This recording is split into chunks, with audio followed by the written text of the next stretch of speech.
Elise stared at Lucy across the crowded coffee shop table, her heart hammering so loudly she was sure the entire room could hear it. The words had just left her mouth. I can't stop thinking about that kiss. And now the silence between them felt like a live wire ready to electrocute anyone who moved. Lucy's blue eyes widened, the color draining from her cheeks as the reality of what Elise had confessed sank in. They had been best friends since freshman orientation at the University of Michigan, inseparable through late-night study sessions, family holidays, and every breakup drama in between. But that one drunken kiss 2 nights ago at Sarah's apartment party had cracked open something neither of them could seal shut again. Elise, what are you saying? Lucy whispered, her voice barely carrying over the hiss of the espresso machine. Her fingers trembled around the paper cup, knuckles white. She glanced around nervously, as if the other students scattered across the shop might suddenly realize what was happening. We were drunk. It was a game. Truth or dare got out of hand. That's all it was. Elise leaned forward, her dark hair falling like a curtain around her face, shielding her from the world for a second. It wasn't just a game for me, Lucy. I've been lying to myself for months, maybe years. Every time you hugged me goodnight or laughed at my stupid jokes, it felt like more. And when your lips touched mine, God, it felt right. Scary as hell, but right. Lucy's chair scraped back an inch, the sound sharp in the quiet corner they'd claimed. She looked like she wanted to bolt, but her feet stayed planted. You're my best friend. My straight best friend. We've talked about guys together since we were 18. Remember Jake? Remember how you cried when he ghosted you? This doesn't make any sense. It makes perfect sense to me now, Elise said, her voice cracking with the weight of finally speaking the truth she'd buried under layers of denial and fear. I was trying to be what everyone expected. What my parents expected. What society expects. But I can't pretend anymore. Not after feeling what I felt when you kissed me back. Even if it was only for a few seconds. Lucy's eyes darted away, landing on the window where rain had started pattering against the glass. And Arbor in October always brought that gray drizzle that matched the heaviness in her chest. Elise, stop. Please. If someone hears us. Then let them hear, Elise interrupted, though her own stomach twisted at the thought of her conservative Vietnamese-American family finding out. Her mother's voice already echoed in her head. We didn't come to America so you could throw away everything we sacrificed for. The pressure had always been there. To excel in school, date nice boys, build a respectable life. Admitting she was attracted to her best friend felt like detonating a bomb under that carefully constructed future. Lucy swallowed hard, her blonde hair catching the warm cafe light and turning it golden. She was the golden girl everyone loved. Cheerful, reliable, the one who organized group trips and remembered birthdays. But right now she looked cornered. I don't know what I feel. That kiss, it confused me too. But I have a boyfriend, Elise. Mark and I have been together for 8 months. He's talking about moving in after graduation. My parents adore him. They already treat him like family. The mention of Mark hit Elise like a slap. She'd always liked Mark well enough. He was kind, funny in a safe way. But now he represented everything standing between her and the terrifying possibility of what she and Lucy could be. Do you love him? She asked quietly, the question hanging between them like smoke. Lucy hesitated, and that half-second pause told Elise more than any words could. I think I do.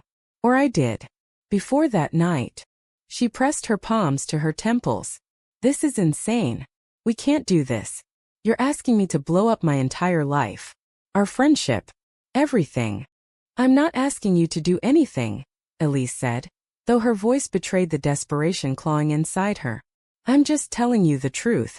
I'm in love with you, Lucy. And I can't keep acting like I'm not. The words landed heavy. Lucy's eyes filled with tears. She quickly blinked away.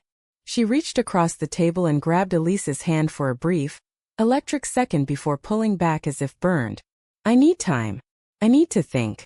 Please don't say anything to anyone. Not yet. Not ever, maybe. Elise nodded, even though every instinct screamed at her to fight harder. She watched Lucy gather her bag and hurry out into the rain, leaving her alone with the cooling coffee and the terrifying knowledge that nothing between them would ever be the same again. The next few days blurred into a tense standoff. They texted like normal funny memes, class updates, but the undercurrent was electric. Elise threw herself into her pre-med coursework, burying the ache in endless hours at the library. Lucy buried herself in Mark, posting couple photos on Instagram that made Elise's stomach turn. But late at night, when the dorm was quiet, Elise replayed the kiss in her mind. The softness of Lucy's lips, the way her hand had instinctively cupped Elise's cheek, the shared gasp of surprise that had turned into something deeper for those few stolen seconds. On Thursday, Lucy showed up at Elise's dorm room unannounced. She looked exhausted, dark circles under her eyes that makeup couldn't hide.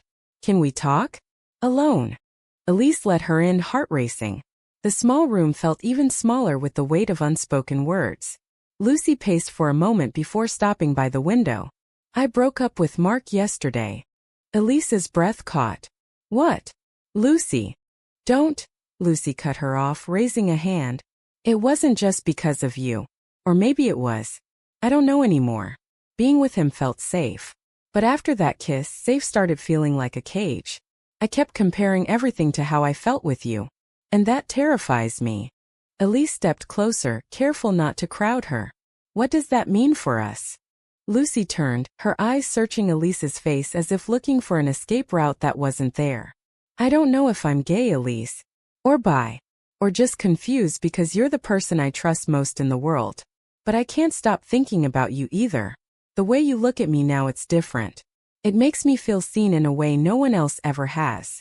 They stood inches apart, the air thick with possibility and fear. Elise reached out slowly, giving Lucy every chance to pull away.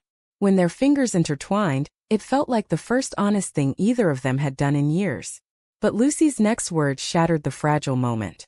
"My parents can never know. Ever. My dad is super traditional.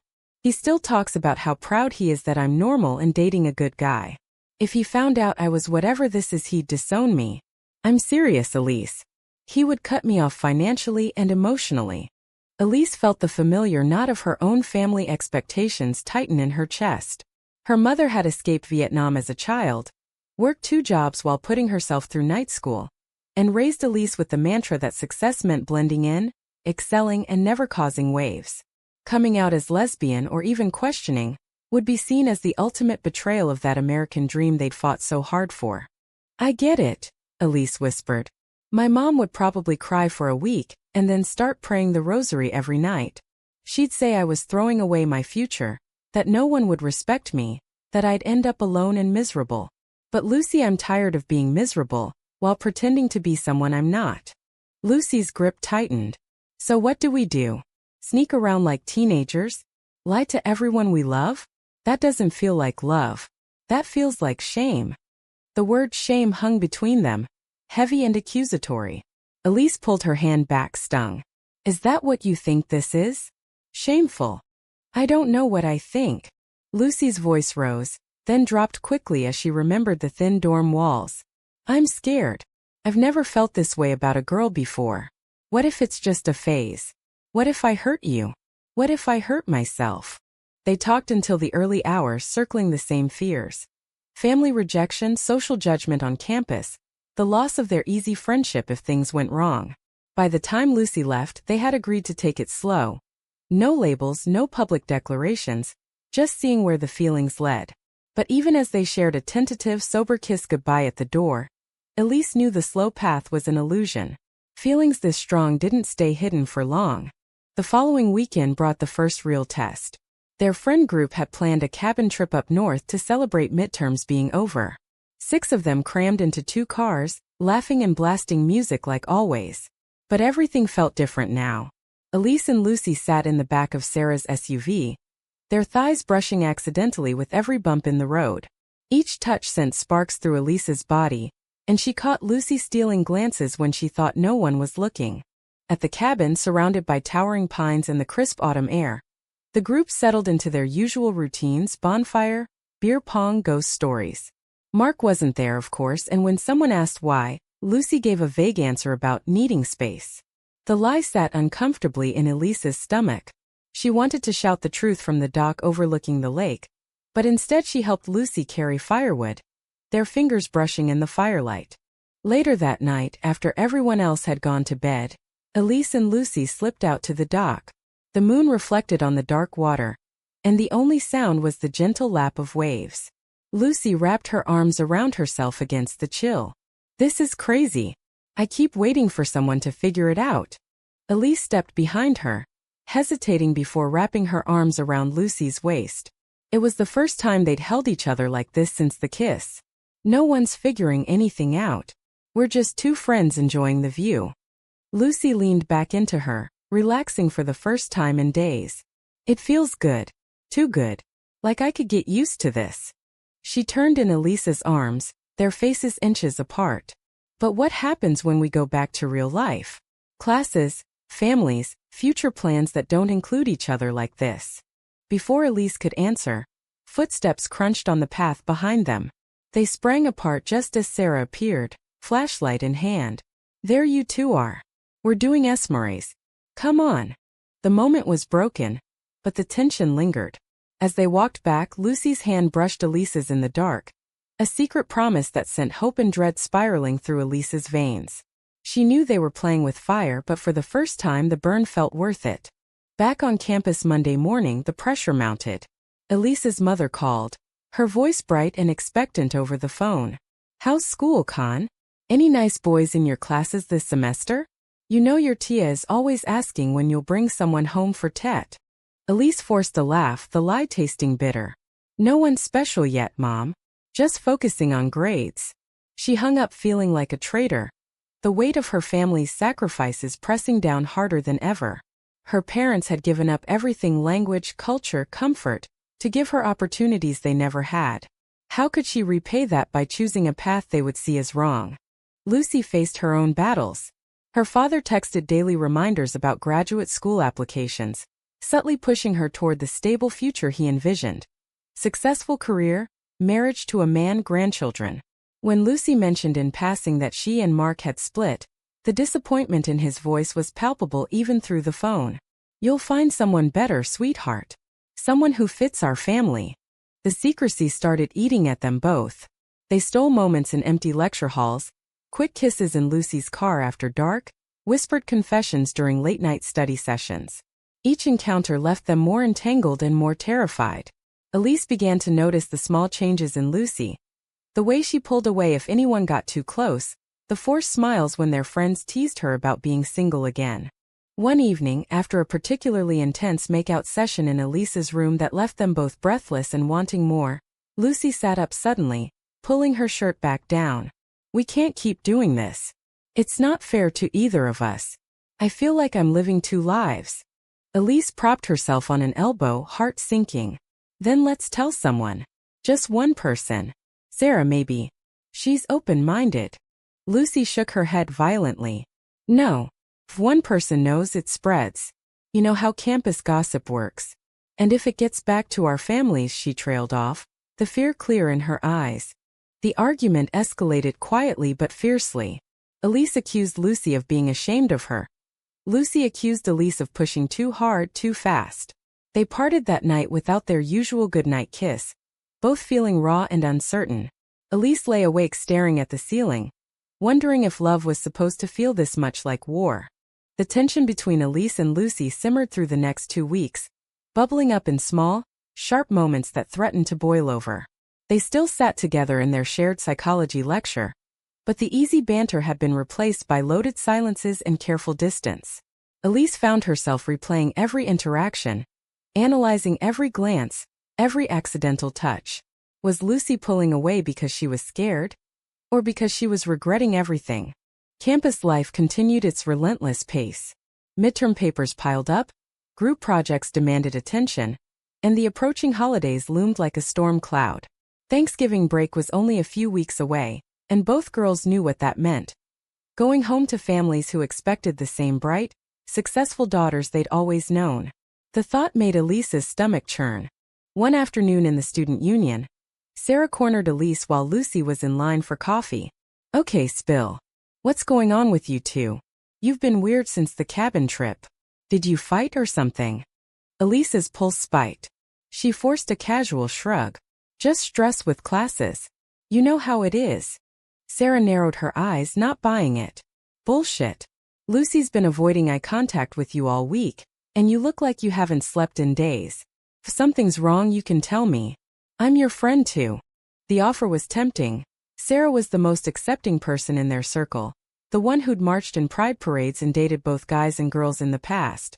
But Elise remembered Lucy's panicked face and shook her head. "It's nothing. Really. We'll figure it out." Later that night, Elise confronted Lucy in the privacy of her dorm. "Sarah suspects something.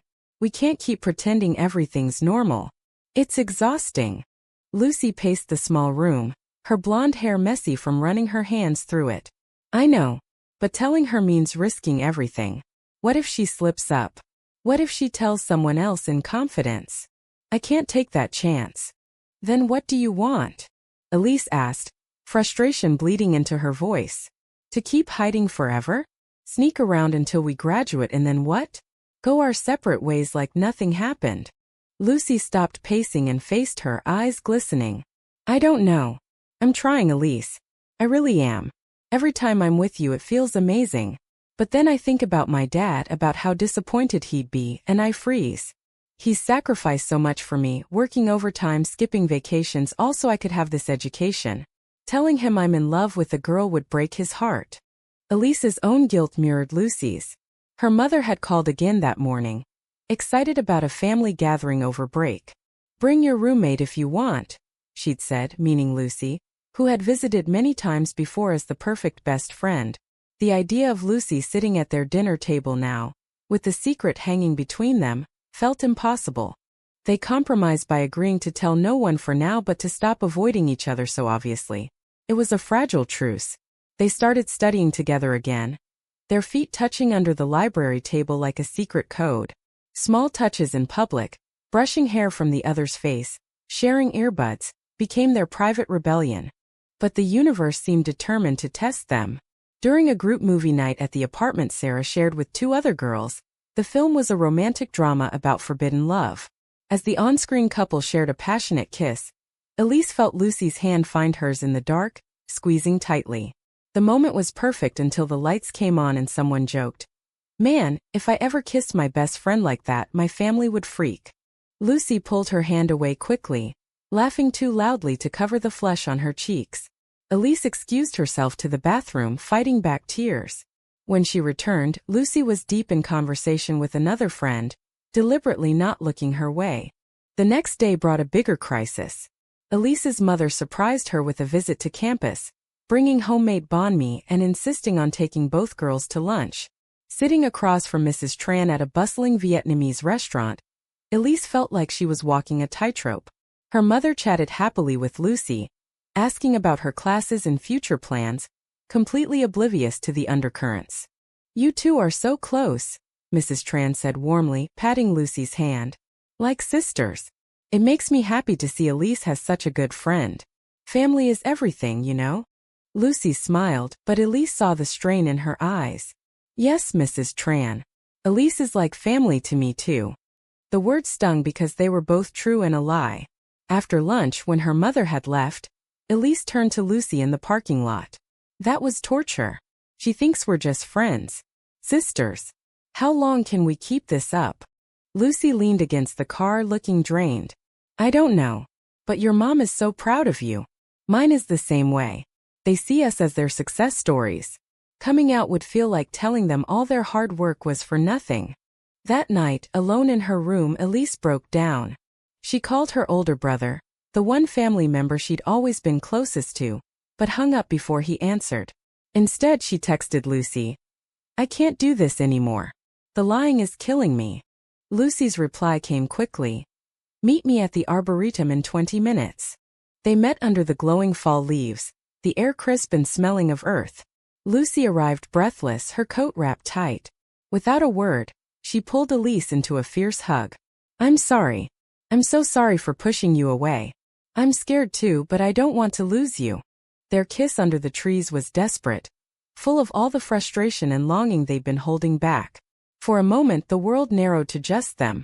The warmth of lips, the press of bodies, the shared heartbeat. But when they pulled apart, reality crashed back. "We need a plan," Elise said, forehead resting against Lucy's. "We can't keep going like this. Either we commit to figuring this out together, or we walk away now before it destroys us both. Lucy nodded slowly. Let's give ourselves until the end of the semester. No more hiding from each other, but no telling families yet. We'll see if this is real or just the thrill of the forbidden. It wasn't perfect, but it was something. They walked hand in hand through the arboretum for a while, talking about everything and nothing. Dreams for after graduation, fears about the future, how they'd first noticed the attraction. Elise admitted she'd had feelings since sophomore year but buried them. Lucy confessed the kiss had awakened something she'd never allowed herself to examine. The temporary peace lasted exactly 4 days. On Friday, during a study break, Lucy's phone buzzed with a text from her father. She read it and her face went pale. He's coming to campus next week for a business trip. Wants to take me to dinner. And he asked if I'm seeing anyone new. Elise's stomach dropped. What did you say? I said no one serious. But he wants to meet my friends. Including you. Lucy's voice trembled. If he sees us together, he might sense something. He's always been good at reading me. The pressure was mounting. Elise suggested they act extra platonic around him, but Lucy worried that overcompensating would look suspicious too. They practiced conversations, rehearsed stories, but the anxiety only grew. When the day arrived, Mr. Bennett arrived in his crisp suit, the picture of Midwestern stability. He hugged Lucy tightly and shook Elise's hand with a firm grip. So you're the famous best friend I've heard so much about. Lucy says you're brilliant. Pre-med and everything. Impressive. Dinner was polite torture. Mr. Bennett talked about family values, the importance of choosing the right partner, and how proud he was of Lucy's straight path through college. Every word felt like a knife twisting in Elise's gut. Lucy played along perfectly, laughing at his jokes and avoiding Elise's eyes. Afterward, in the car on the way back to campus, Lucy finally let the tears fall. I hate this. I hate lying to him. But I can't tell him the truth. Not yet. Maybe not ever. Elise reached over and squeezed her hand. We'll find a way. Together. But deep down, Elise wondered how long together could last under this kind of weight. The kiss that had started everything now felt like the beginning of a slow unraveling, and she wasn't sure if they'd survive the fall. The following week, the cracks widened. Sarah invited the whole group to a party at her place, and this time there was alcohol involved. Elise and Lucy arrived separately to avoid suspicion, but as the night wore on and inhibitions lowered, it became harder to maintain the facade. When a drinking game turned to never have I ever, someone said.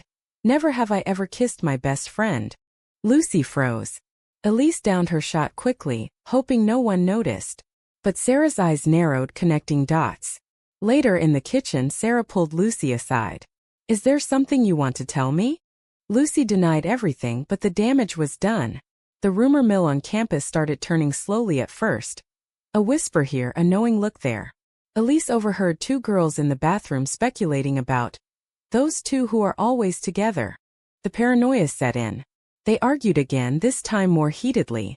Lucy blamed Elise for pushing the boundaries at the party. Elise accused Lucy of being too concerned with appearances. They didn't speak for 2 days, the longest silence since the kiss. When they finally reconciled in Lucy's car after class, it was with tears and apologies. I don't want to fight with you, Lucy whispered. You're the only person who makes me feel alive right now. Elise kissed her softly. Then let's stop fighting the world and start fighting for us. But fighting for them meant making choices, and every choice carried a price.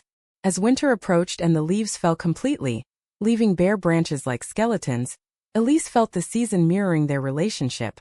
Beautiful once, now stripped to its raw, vulnerable core. Christmas break arrived like a guillotine, severing the fragile bubble they'd built on campus. Elise flew home to California with her family, while Lucy drove back to suburban Chicago. The distance felt insurmountable, filled with daily texts that tried to sound normal, but carried the weight of everything unsaid. How's the weather? Mom made your favorite dish. The words were placeholders for the real conversation they both avoided. Are we still okay? Do you still want this? At home, Elise threw herself into family traditions. Decorating the tree, helping her mother cook, attending midnight mass even though her faith had been wavering. Her brother teased her about not having a boyfriend yet, And her father nodded approvingly when she talked about her strong GPA. Every conversation felt like walking through a minefield. When her mother asked if Lucy was coming for New Year's, Elise lied and said she had family plans. Meanwhile, Lucy's holiday was equally strained. Her father organized a big family dinner, inviting relatives who all asked the same questions. When are you getting married? Any nice boys? Lucy smiled through it all, but inside she was screaming. She spent hours in her childhood bedroom staring at old photos of her and Elise, wondering how something so pure could feel so complicated. They managed a few secret calls, whispering late at night when families were asleep. I miss you, Elise would say, and Lucy would reply with a voice thick with emotion. Me too. More than I thought possible. But the separation also brought clarity.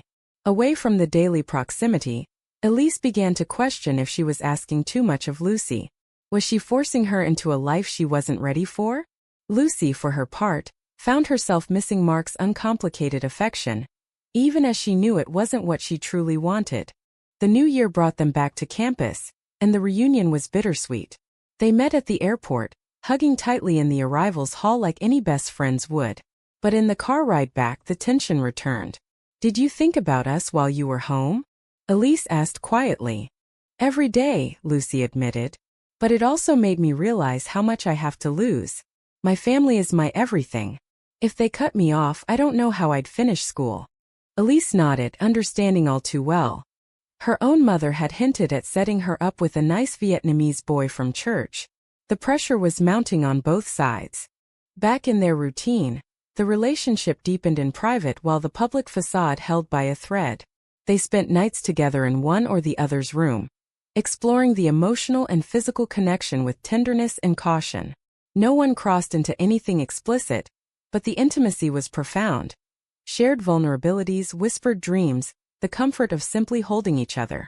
Yet the external pressures refused to relent. In February, during a campus diversity event, a speaker talked openly about LGBTQ+ experiences. Elise felt inspired, squeezing Lucy's hand under the table. Lucy pulled away, whispering, "Not here." The rejection stung. That night they argued again. "I'm tired of hiding," Elise said, tears streaming. "I want to be proud of who I am with you." Lucy's response was defensive. "Easy for you to say. Your family is far away. Mine is breathing down my neck every day." The fight ended with Lucy storming out, leaving Elise alone with her doubts. For the first time, she considered the possibility that they might not make it. A week later, the betrayal came from an unexpected source. Sarah, growing suspicious from the party incident, confided in another friend who then told someone else. The rumor reached Lucy's roommate, who casually mentioned it to Lucy. "People are saying you and Elise are more than friends. Is that true?" Lucy panicked and denied it vehemently, even claiming Elise had been acting weird lately. When Elise heard about it through the grapevine, she felt gutted. She confronted Lucy in the library stacks, voice low but furious. "You threw me under the bus?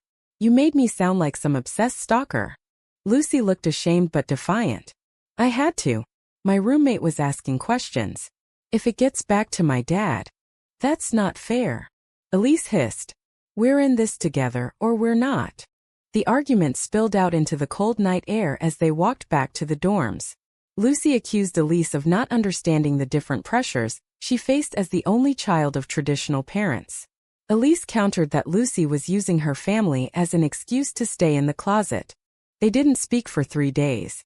When they finally reconciled, it was with a tearful apology from Lucy. "I'm sorry. I got scared.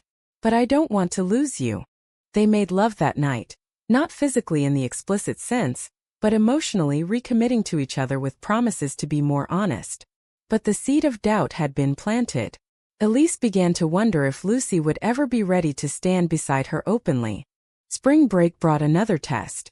They decided to take a short trip together, just the two of them, to a cabin in northern Michigan. It was meant to be a romantic getaway, away from prying eyes.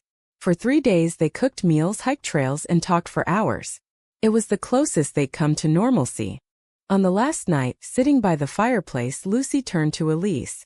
"I think I'm falling in love with you. For real." Elise's heart soared. "I've been in love with you for a long time." They kissed slow and deep, the fire crackling in the background.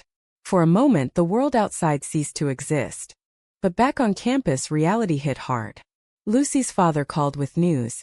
He had been promoted and wanted to celebrate by having Lucy bring that nice friend Elise home for a weekend. The invitation felt like a trap. Elise agreed reluctantly, and the visit was a masterclass in performance. They acted like perfect platonic friends, but the strain showed in small ways. Avoided touches, forced laughter.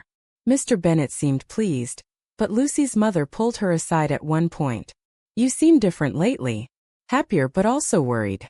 Is everything okay?" Lucy assured her it was, but the lie weighed heavily. Upon returning, the confrontation came. Elise had had enough. "I can't keep pretending. Next time your family asks, I want us to tell the truth." Lucy's face hardened. "You don't get to decide that for me. It's my family." The fight was their worst yet. Words flew like daggers. Accusations of selfishness, cowardice, betrayal. Lucy said things she immediately regretted about Elise pushing an agenda. Elise retaliated by saying Lucy was too weak to fight for what she wanted. They broke up that night, or at least tried to. Lucy left in tears, and Elise cried herself to sleep. The next morning, Lucy was back at her door. "I can't do it without you. Let's try again." They did, but the dynamic had shifted. Trust was fractured. Elise became more guarded, Lucy more anxious. The relationship continued, but now with an undercurrent of resentment. As the semester wound down, final exams loomed, mirroring the pressure in their personal lives. Elise threw herself into studying, using academics as an escape. Lucy did the same, but her grades started slipping from the emotional toll. One night, after a particularly brutal study session, they found themselves arguing over nothing: a misplaced notebook. The fight escalated until Lucy shouted, "Maybe we should just go back to being friends. It was easier." Elise's heart broke. "Is that what you want?" Lucy hesitated, then shook her head. "No, but I don't know how to do this anymore." They held each other that night, but the comfort felt hollow. The kiss that had started it all now seemed like a distant memory, replaced by the daily grind of conflict and compromise. Summer arrived, bringing with it a temporary reprieve and new challenges. Both girls decided to stay in Ann Arbor for internships, Elise at a research lab, Lucy at a marketing firm. The decision was partly practical and partly to stay close to each other without family oversight. For the first few weeks, it felt like freedom. They spent evenings exploring the city, sharing picnics in the park, and building a routine that felt almost domestic. But even in summer, the shadows lingered. Elise's family expected her to come home for at least part of the break, and when she explained she was staying for the internship, her mother's disappointment was clear. "We miss you, Con. Family should be together." Lucy's father was more direct. "Don't forget who you are and where you come from. Success means making smart choices." The subtle digs accumulated. One evening, after a long day, Lucy broke down in Elise's apartment. "I feel like I'm disappointing everyone, including you." Elise comforted her, but inside she felt the same. Their relationship had become a series of emotional negotiations: when to be affectionate, when to pull back, how much truth to tell. A turning point came when they attended a small LGBTQ+ support group on campus, anonymously at first. Listening to other young women share their stories of coming out and family rejection or acceptance stirred something in both of them. On the way home, Lucy was quiet. "Maybe one day," she said softly. But one day felt too vague for Elise. She wanted now. She wanted to hold Lucy's hand in public without fear. She wanted to post a photo without worrying about who might see it. The conflict came to a head at a 4th of July barbecue hosted by Sarah. The group was larger this time, including some new faces. Alcohol flowed, and as fireworks lit the sky, Lucy and Elise found themselves alone on the balcony. The moment felt romantic until one of the new guests, a guy named Tyler, started flirting with Lucy. He was charming, persistent, and completely unaware of the dynamics. Lucy laughed politely, but Elise felt jealousy surge. Later, when she confronted Lucy, the argument exploded. "You were encouraging him." "I was being polite," Lucy shot back. "I can't just tell everyone I'm taken by a girl. It's not that simple." The fight spilled into the street as they walked home. Passers-by stared, but they were too angry to care. "I'm done hiding," Elise declared. "If you can't do this openly, maybe we shouldn't be together." Lucy stopped walking, tears streaming. "You're giving me an ultimatum? After everything?" They parted ways that night, both devastated. For 2 weeks they didn't speak. Elise threw herself into her internship, working long hours to numb the pain. Lucy did the same, but her performance suffered. Sarah noticed and finally intervened, confronting them separately.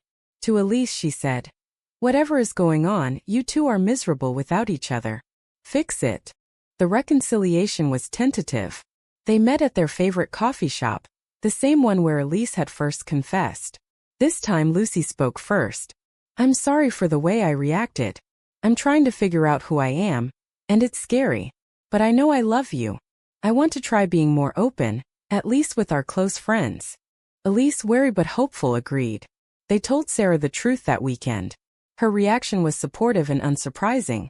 She hugged them both and promised to keep it quiet. Having one ally felt like a lifeline. With Sarah's encouragement, they started venturing out more as a couple in safe spaces. Quiet dinners, walks in less crowded parks. The small steps brought joy but also new fears. When a mutual friend saw them holding hands and raised an eyebrow, Lucy panicked again. The cycle continued. Progress, setback, argument, reconciliation.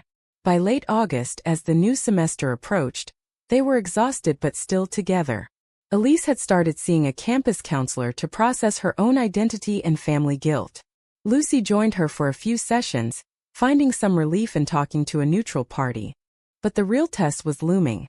Family weekend in October, when parents would descend on campus. Lucy's father had already booked his ticket, and Elise's mother was planning to come too. The thought of both families in the same city made them both anxious. They prepared as best they could, practicing neutral behavior, planning separate activities.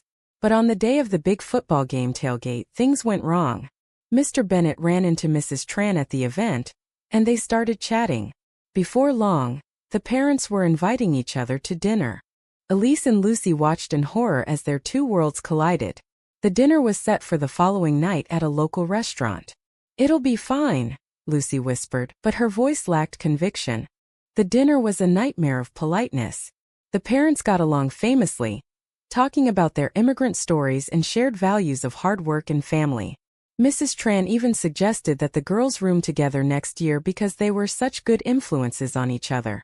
Under the table, Elise and Lucy's hands found each other, a silent anchor. But the strain was evident. When the topic turned to future marriages, both girls froze. Afterward, alone in Elise's room, they collapsed. "That was too close," Lucy said. "I almost told him everything." Elise nodded. "Maybe we should rip the Band-Aid." But Lucy wasn't ready. "Not yet. Please." The semester progressed with increasing intensity. Classes demanded more, internships turned into job offers for after graduation, and the relationship strained under the weight of impending adulthood. Elise received an acceptance to a prestigious medical program in New York, while Lucy got an offer from a firm in Chicago, close to her family. The geographic separation loomed as another threat. "We can make long-distance work," Elise insisted. But both knew it would be another layer of difficulty. A major blow came when Lucy's cousin posted old family photos on social media, including one from childhood where Lucy was dressed in a way that her father commented on disapprovingly. It triggered a long phone call where he lectured her about maintaining traditional values. Lucy hung up in tears. "He suspects something. I can feel it." Elise held her, but the comfort was temporary. That night, for the first time, they discussed the possibility of one of them coming out to their family alone as a test. Lucy refused. "If I do it, it has to be both of us supporting each other." The debate raged for days. Elise felt Lucy was stalling. Lucy felt Elise was rushing. Fall turned to winter, and with it came the first snow of the season, blanketing the campus in white and forcing everyone indoors. The weather mirrored the cold tension building between Elise and Lucy. Their relationship had survived the summer, but the new semester brought fresh pressures: senior year applications, thesis deadlines, and the constant shadow of graduation. Elise had thrown herself into her medical school preparations, spending long hours in the lab. Lucy focused on her marketing portfolio, but her mind was elsewhere. The secrecy was taking its toll on both of them. Small arguments erupted over trivial things. Who forgot to text back, whose turn it was to pick up dinner. But the underlying issue was always the same, the closet they were trapped in. One particularly cold evening after a long day, they met at Elise's apartment. Lucy arrived with red eyes from crying. My dad called again. He wants me to come home for Christmas and bring a date. A male date. He's already set up a dinner with the son of his colleague. Elise felt her stomach twist. What did you say? I said I'd think about it. But I can't, Elise. I can't pretend anymore. This was the moment Elise had been waiting for. Then don't. Tell him the truth. Tell him about us. Lucy shook her head, pacing the small living room. It's not that easy. He'll cut me off. I won't be able to finish school. My whole future. Your future includes me, or it doesn't. Elise interrupted, her voice steady but pained. I love you, Lucy, but I can't keep being your secret. It's destroying us both. The argument escalated. Lucy accused Elise of not understanding the cultural and familial differences. Elise countered that love required sacrifice from both sides. They yelled, cried, and finally fell silent, exhausted. That night, they slept in the same bed but miles apart emotionally. The next morning, Lucy left early without breakfast. For the next week, communication was minimal, short texts about logistics. Sarah tried to mediate again, but even she was running out of advice. You two need to decide what you want more, the relationship or the approval of your families. The breaking point came during finals week. Lucy received a letter from her father with a plane ticket home and a note. Time to start thinking about your future seriously. No more games. In a moment of desperation, Lucy showed up at Elise's door at midnight. I think I have to go home and tell him. But I need you there with me. Elise was stunned. You want me to come to Chicago? To be there when you come out? Lucy nodded, tears streaming. I can't do it alone. But I'm terrified. They planned the trip for the weekend after finals. The drive to Chicago was tense, filled with rehearsed speeches and worst-case scenarios. When they arrived at Lucy's family home, the house looked warm and inviting from the outside, but inside it felt like a battlefield. Mr. Bennett greeted them warmly at first, hugging Lucy and shaking Elise's hand. Dinner was normal talk of school, weather, sports.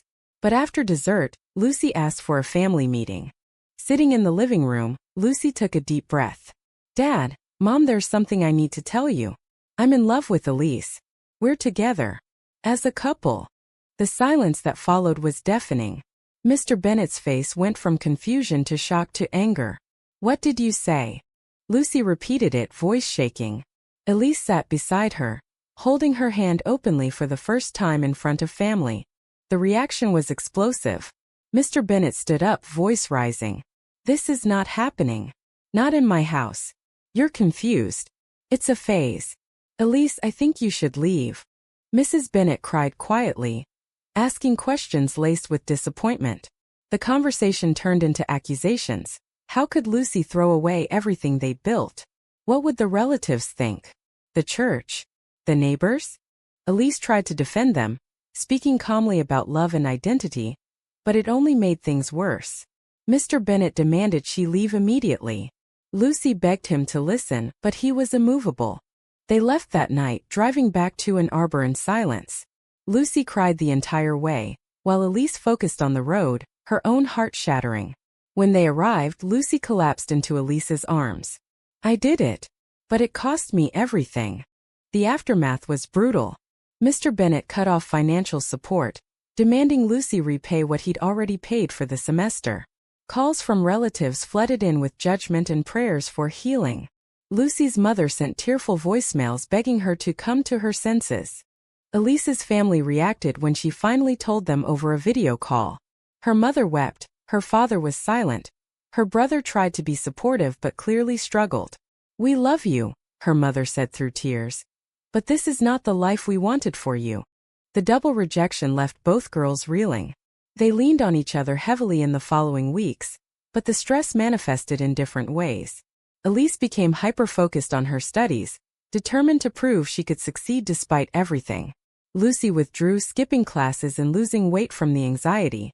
Sarah and a few other friends rallied around them, providing emotional support and even some financial help for Lucy. But the damage was done. Trust issues resurfaced. Lucy sometimes accused Elise of pushing her too hard. Elise worried Lucy regretted coming out. As graduation approached, they faced another crossroads. Elise's medical program in New York accepted her with a scholarship, but Lucy's job offer in Chicago was now complicated by family estrangement. She applied to positions in New York, but nothing was certain. One evening in April, as cherry blossoms bloomed on campus, they sat on a bench overlooking the Huron River. Lucy turned to Elise. "I don't regret telling the truth, but I regret how it happened. I lost my family." Elise took her hand. "You gained me. And yourself. But I know it's not enough right now." They talked long into the night about forgiveness, boundaries, and whether their love was strong enough to withstand the fallout.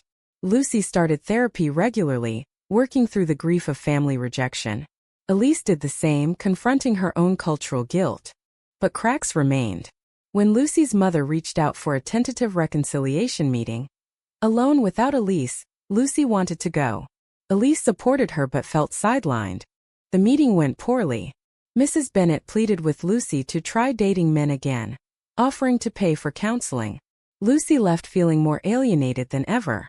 Back with Elise, the argument reignited. "She still doesn't accept us," Lucy sobbed. "And part of me wonders if she's right, if I'm making a mistake." The words cut deep. Elise pulled away. "If you're still doubting us after everything, maybe we need space." They decided on a trial separation for the last month of school. It was painful but necessary. They avoided each other on campus, focusing on finals and future plans. Elise immersed herself in graduation preparations, while Lucy scrambled to find housing in New York. The separation brought clarity. Elise realized she couldn't force Lucy to be fully out if she wasn't ready. Lucy realized she couldn't live without Elise's steady presence. They reconciled just before graduation, with a quiet promise to keep working on their issues. At the ceremony, they sat with their friends, families noticeably absent for Lucy and strained for Elise. But they held hands backstage, a small act of defiance. Graduation day dawned bright and clear. A perfect Michigan spring afternoon. Families filled the stands, cameras flashing, proud cheers echoing across the football field. Elise stood in her cap and gown, scanning the crowd for her parents. They had come despite their discomfort, sitting stiffly but present. Lucy's seat in the family section remained empty. Her parents had chosen not to attend. After the ceremony, the two girls found each other in the chaos of hugs and photos. Elise's family offered polite congratulations to Lucy, but the tension was palpable. Mrs. Tran hugged her daughter tightly, whispering, "We're trying to understand, Con. It will take time." Lucy smiled bravely, but her eyes were sad. Later, alone in Elise's apartment as they packed boxes for the move east, the reality set in. "I'm really doing this," Lucy said, taping up a cardboard box. "Moving to New York with almost no money, no family support, just us." Elise wrapped her arms around her from behind. "We'll figure it out. Together. I have the scholarship and you'll find a job. It won't be easy, but it'll be ours." The move to New York was a whirlwind of subways, tiny apartments, and culture shock. They found a small studio in Queens, sharing the rent and the single bed. Elise started medical school with intense hours, while Lucy landed an entry-level marketing position after weeks of interviews. The city that never sleeps tested their resilience daily. In the new environment, away from the familiar pressures of Michigan and family, their relationship blossomed in some ways and strained in others. They attended Pride events together, holding hands openly for the first time without fear of immediate consequences. Lucy even posted a photo on Instagram, subtle, just the two of them with rainbow flags in the background. The likes from friends were supportive, but the silence from family was loud. Elise's family visited once in the fall, a tense weekend of sightseeing and careful conversations. Her mother brought food from home, trying to bridge the gap with gestures. "We love you both," she said awkwardly at dinner. "But we pray every day that you find happiness the right way." Lucy's family remained distant. Occasional texts from her mother, but no visits. Mr. Bennet sent a single email wishing her well in her career but making no mention of Elise or their relationship. The emotional labor fell heavily on both. Lucy struggled with bouts of depression, missing holidays and family traditions. Elise felt the burden of being the strong one, juggling medical school and supporting her partner. Arguments arose over money, time, and the lingering guilt.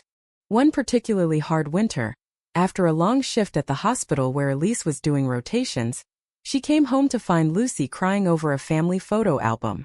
"They missed my birthday again. It's been almost a year." Elise sat beside her, exhausted but present. "I know it hurts. But you have a new family now. Me, Sarah are friends here. And one day maybe they'll come around." But one day was wearing thin. Lucy started questioning if the sacrifice was worth it. "I gave up everything for this, for us. Sometimes I wonder if I made the right choice." The doubt triggered their biggest fight yet. Elise felt betrayed after all the progress. "You're saying our love wasn't worth it? After everything we went through?" Words were said in anger, regrets, accusations of selfishness. Lucy stormed out into the snowy night, and Elise didn't chase her immediately. When Lucy returned hours later, soaked and shivering, they collapsed into each other's arms, apologizing through tears. Therapy became a regular part of their routine, both individually and as a couple. They learned to communicate better, to validate each other's pain without trying to fix it instantly. Lucy began rebuilding her independence, advancing in her career and making new friends in the city. Elise excelled in medical school, finding purpose in helping others. 2 years later, they were still together, living in a slightly larger apartment in Brooklyn. The scars remained. Family holidays spent with chosen family, awkward phone calls, the occasional nightmare of rejection. But they had grown stronger, more resilient. Elise proposed on a crisp autumn day in Central Park, the same season their story began. It wasn't dramatic, no grand gestures, but it was real. Lucy said yes, tears in her eyes. Their wedding was small, intimate, with Sarah as maid of honor and a handful of close friends. Neither set of parents attended, though cards arrived with mixed messages of love and lingering disappointment. As they danced their first dance as wives, Elise whispered, "Was it worth it?" Lucy smiled through happy tears. Every painful second. But the story didn't end with happily ever after. Life continued with its complexities, career demands, health scares, the ongoing work of forgiveness. Lucy's mother eventually visited once, a tentative step toward reconciliation, but full acceptance remained elusive. Elise's family warmed slowly, attending the wedding reception via video but still struggling with the reality. Years into their marriage, with careers established and a quiet life built, they sat on their balcony overlooking the city lights. Lucy turned to Elise and asked the question that had haunted them since the beginning. "If you could go back to that first kiss, knowing everything we would lose and everything we would gain, would you still do it?" The answer, like their love, was complicated, beautiful, and entirely their own. Was choosing love over family approval the right decision, or did the cost prove it was ultimately a tragic mistake?